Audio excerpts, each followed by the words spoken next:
Assalamu alaikum dhaggeeffattoota keenya kun Salaahaddiini. Kareefuu akkasiin jedheeni kana hiriirri jira isin dabarsuu hin dandeenye amma garuu hiriira 35W ka jiran isa guddicha cufneetiniin sanirraa amma deebi'u jira.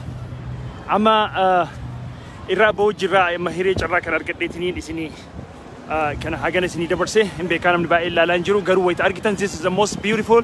This is the most beautiful as Hiriirri fi Mali media kun wajji jira as Minnesota kana street cufneetiniin jenne kun qixxee kaafee amma freeway cufnee irraa deebi'u jira.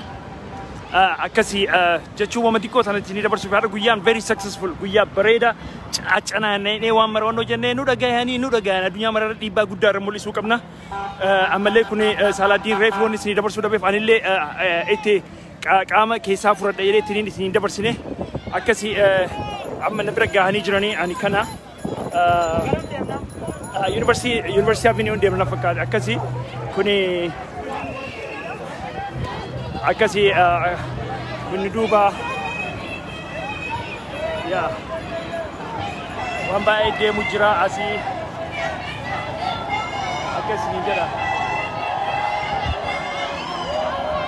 yaa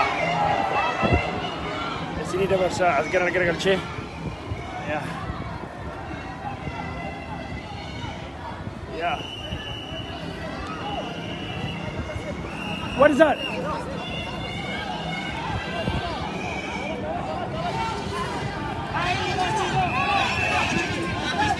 Is that? Okay. Garam in. Okay, it's garam na ye.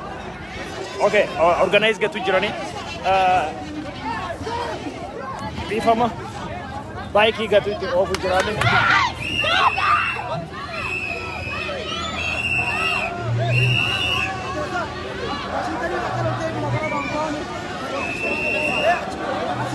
Okay. Hey, sir. Okay.